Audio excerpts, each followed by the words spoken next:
Hello friends, आज मैं आपके लिए लेकर आई हूँ गर्मियों के लिए स्पेशल नींबू पुदीना सिरप की रेसिपी। इसे आप बिना चीनी बिना गुड़ के बनाकर 6 महीने के लिए स्टोर करके रख सकते हैं। और आप ना इसे इसी समय बनाकर स्टोर कीजिएगा, क्योंकि इस समय ना नींबू सस्ते हैं और गर्मियों में नींबू बहुत ही ज़्यादा महंगे हो जाते हैं और इसमें इतना रस भी नहीं भरा रहता है। तो इस तरह से हम नींबू पुदीना का शरबत बनाकर रख सकते हैं और गर्मियों में चाहे तो लू लग जाए या पेट की गर्माहट के लिए ये शरबत बहुत ही ज़्यादा अच्छा रहता है। इस तरह से सिरप बनाकर मैं गर्मियों के लिए स्टोर करके रखती हूँ, क्योंकि गर्मियों में अक्सर कोल्ड ड्रिंक्स पीने का मन होता है, तब हम इस तरह के शरबत बनाकर पी सकते हैं। तो चलिए किस तरह से बनाना है वो हम देखते हैं। तो देखिए, 1 कप हमने या 1 कटोरी भरकर हमने लिया है पुदीना। पुदीना के हमें बस पत्ते पत्ते लेना है। पुदीना पेट की गर्मी कम करता है और अक्सर गर्मियों में पेट दर्द की शिकायत रहती है, तब आप इस शरबत को दीजिएगा, पेट दर्द पूरी तरह से खत्म हो जाता है। तो देखिए, 1 कटोरी भरकर हमने पुदीना लिया है। साथ ही हमें 2 आइस क्यूब डालना है, जिससे पुदीना का कलर चेंज ना हो। आप चाहो तो ठंडा पानी भी ले सकते हैं। इस तरह से बिल्कुल महीन पीस कर हमें पुदीना को रेडी करना है। और सभी चीज़ों को हमें एक ही कटोरी से नाप के लेना है। तो जो कटोरी से हमने पुदीना नाप कर लिया है, उसी कटोरी से हमें 2 कटोरी चाहिए मिश्री। तो इस तरह की हमने जो खड़े वाली मिश्री रहती है ना, वो हमें लेना है। इस मिश्री का यूज़ स्पेशली गर्मियों के लिए किया जाता है, क्योंकि इसमें पेट में ठंडक बनी रहती है। तो इस तरह की हमने मिश्री लिए है। पर अगर आपके पास में मिश्री नहीं है तो आप रेगुलर चीनी का यूज़ कर सकते हैं, उसे भी हमें 2 कटोरी ही लेना होगा। तो देखिए, मिश्री को हमें तोड़ कर ना मिक्सी में चला कर ले सकते हैं, या हम इसे हल्का सा क्रश कर कर भी ले सकते हैं। तो मैं इसे क्रश कर कर मिक्सी में चला कर ले रही हूँ, जिससे ये तुरंत ही पानी में घुल जाए। तो इस तरह से हमने मिक्सी में चला कर मिश्री को लिया है।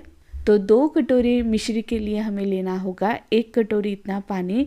तो उसी कटोरी से नाप कर हमें 1 कटोरी इसमें पानी ऐड करना है। और इस सिरप को बनाना बहुत ही ज़्यादा आसान है। बस 1 कटोरी पुदीना, 2 कटोरी चीनी, 1 कटोरी पानी और इसके साथ कुछ नींबू हमें लेना है। तो इस तरह से हमने 1 कटोरी इतना पानी ऐड कर दिया है। पानी को हम चीनी में मिक्स कर लेते हैं। बस पानी में चीनी अच्छे से घुल जाए, तब तक ही हमें इसे कुक करना होगा। तो एक बार इसे अच्छे से चलाकर हमें इसे बस 3 से 4 मिनट के लिए छोड़ना है, जिससे इसमें बॉईल उठे, तब तक हमें इसे कुक करना होगा। तो इस तरह से हमने इसे कुक करने रखा है।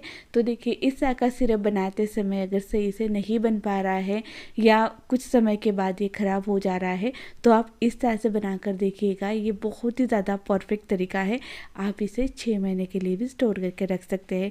तो देखिए, इसमें हल्का सा ना बॉईल उठ रहा है, तो इस समय चीनी घुल चुकी है। तो अब हमें इसमें ऐड करना होगा पुदीना। अक्सर इस तरह का सिरप बनाते समय कलर सही से नहीं निकल कर आता है, तो इसलिए हमें क्या करना होगा, इस तरह से सिरप बनाने के लिए हमने जब 5 मिनट के लिए इसे छोड़ा था, उसी समय हमें मिक्सी में पुदीने को चला लेना है और चला करना तुरंत ही इस तरह से सिरप में पुदीना को ऐड करना है, जिससे इसका कलर बना रहता है। तो पुदीना को अच्छे से मिक्स करते हुए हमें इसे कुक करना है। तो देखिए, 10 मिनट के लिए हमें छोड़ना है मीडियम फ्लेम पर, जिससे पुदीना हल्का सा ना कुक हो जाता है। इसकी क्वांटिटी थोड़ी कम होने लगती है और सिरप ना थोड़ा गाढ़ा होने लगता है, तब तक हमें इसे कुक करना है। उसी के साथ हमें इसमें ऐड करना होगा फ्लेवर। तो सिरप में ना इस समय अच्छे सा एक बॉईल उठ रहा है और ऊपर ना इस तरह से हमें पुदीना के जो पत्ते हमने पीस कर डाले हैं ना, वो हमें दिखाई दे रहे हैं। पर जब ये सिरप कुक होने लगता है ना, तो ये पत्ते नीचे बैठने लगते हैं और ये अच्छे से गाढ़ा हो जाता है। तो अब हमने इसे 10 मिनट के लिए छोड़ना है, जिससे ये हल्का सा ना गाढ़ा होने लगे। तो कुछ समय बाद इस तरह से सिरप दिखाई दे रहा है। तो अब हमें इसमें ऐड करना है फ्लेवर। तो फ्लेवर के लिए हम इसमें ऐड कर रहे हैं चाट मसाला, जिससे ये चटपटा हो जाए। अगर चाट मसाला नहीं है तो हम जल जीरा का जो पाउडर रहता है ना, वो भी ले सकते हैं, उससे भी इसका फ्लेवर बहुत अच्छा आता है। तो 1 चम्मच भरकर हमें ऐड करना है चाट मसाला। आधा चम्मच भरकर हमें काला नमक का पाउडर ऐड करना है।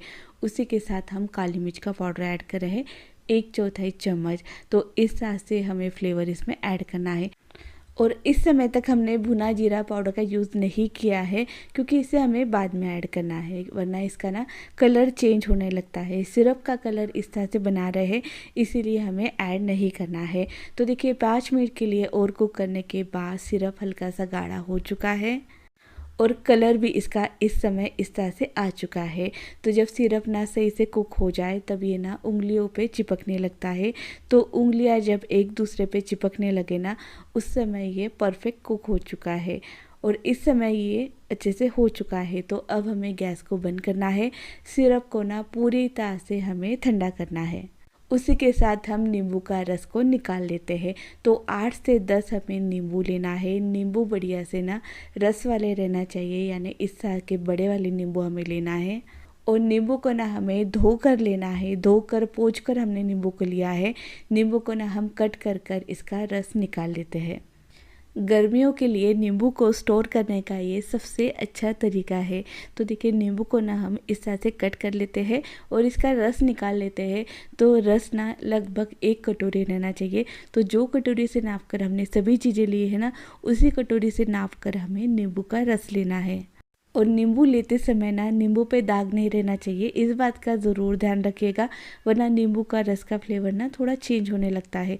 तो इस तरह से नींबू का रस हमने निकाल लिया है और ये सिरप भी पूरी तरह से ठंडा हो चुका है। क्योंकि सिरप में हमने नींबू का रस का यूज़ नहीं किया है ना, तो ये हल्का सा ना क्रिस्टल जैसा होता है।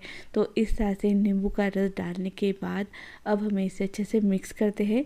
और मिक्स करने के बाद अब हमें इसे ना 10 से 15 मिनट के लिए रखना होगा, जिससे ये पूरी शुगर पूरी तरह से घुल जाए। उसी के साथ हमने 1 बड़ा चम्मच भरकर भुना जीरा ऐड किया है, जिससे ना इसका फ्लेवर बहुत ही अच्छा आता है। और इस समय ऐड करने से ना सिरप का कलर भी चेंज नहीं होता है। तो नींबू के रस के साथ हम इस तरह से भुना जीरा पाउडर भी मिक्स कर लेते हैं। तो एक 10 मिनट के लिए छोड़ने के बाद आप देख सकते हैं जो चीनी है ना वो पूरी तरह से घुल चुकी है और सिरप बढ़िया से हो चुका है। और सिरप में जो हमने पाउडर मसाले यूज़ किए हैं उसका दरदरापन पूरी तरह से कम हो जाए, इसीलिए हम इसे अच्छे से छान कर लेते हैं, जिससे ये स्मूथ हो जाए। तो इस सिरप को अगर आप ज़्यादा क्वांटिटी में बनाना चाहते हो तो आप इसका नाप डबल लीजिएगा। तो इस समय हमने 2 कटोरी इतनी चीनी ली है। अगर हम इसे ग्राम से देखें तो हमने 500 ग्राम इतनी चीनी ली है। 8 से 10 नींबू हमने लिए हैं। अगर ग्राम से देखें तो हमने 500 ग्राम इतने नींबू लिए हैं। तो इसी के हिसाब से अगर आपको 1 किलो के हिसाब से बनाना होगा तो आप 2 कटोरी पुदीना, 4 कटोरी चीनी और 18 से 20 नींबू का रस इसमें ऐड कीजिएगा। इस तरह का सिरप ना काफ़ी दिन तक अच्छा बना रहता है। तो 6 महीने के लिए आप इसे अच्छे से स्टोर करके रख सकते हैं और इससे बना हुआ शरबत बहुत ही ज़्यादा अच्छा लगता है। बस इसमें पानी का यूज़ किया, ठंडे पानी का यूज़ करना है और शरबत बनकर रेडी है। और अगर आपको मार्केट वाला नींबू पुदीने का सोडा पसंद है ना, तो ये तो आपके लिए बहुत ही अच्छी रेसिपी है, क्योंकि बस इस सिरप में थोड़ा सा सोडा ऐड किया तो बहुत ही बढ़िया मार्केट से भी टेस्टी नींबू पुदीने का सोडा बनकर रेडी होता है। भी गर्मी आती है तब मैं इस तरह से सिरप बना कर रखती हूँ और पूरे गर्मियों में इसी हम इंजॉय करते हैं। तो देखिए पहले भी मैंने बना कर रखा है और हमने इस तरह का सिरप बना लिया है। इसे हम पूरे गर्मी के लिए यूज़ कर सकते हैं। इसी के साथ मैं आंवला सिरप की रेसिपी भी जल्दी शेयर करूँगी। आंवला भी पौष्टिकता से भरपूर रहता है, तो उसका शरबत भी बहुत ही अच्छा बनता है। तो इस तरह से हम शरबत और सोडा बनाकर रेडी करते हैं। तो देखिए कुछ हमने आइस क्यूब इसमें ऐड किए हैं। उसी के साथ 2 से 3 बड़े चम्मच हमने सिरप ऐड करना है और इस तरह से ना ठंडा पानी हमें ऐड करना है। तो हमारा शरबत बनकर रेडी होता है। और मार्केट में मिलने वाला जो प्लेन सोडा रहता है ना, वो हमें लाना है और ठंडा सोडा इसमें ऐड करना है, जिससे नींबू पुदीना का सोडा बनकर रेडी होता है। तो आप भी इस तरह से सोडा या शरबत बनाकर रेडी कर सकते हैं। तो रेसिपी अगर पसंद आई है तो वीडियो को लाइक और चैनल को सब्सक्राइब ज़रूर कीजिएगा। मिलते हैं और एक नई रेसिपी के साथ। Thank you for watching my video. आपका कीमती समय देने के लिए बहुत बहुत धन्यवाद।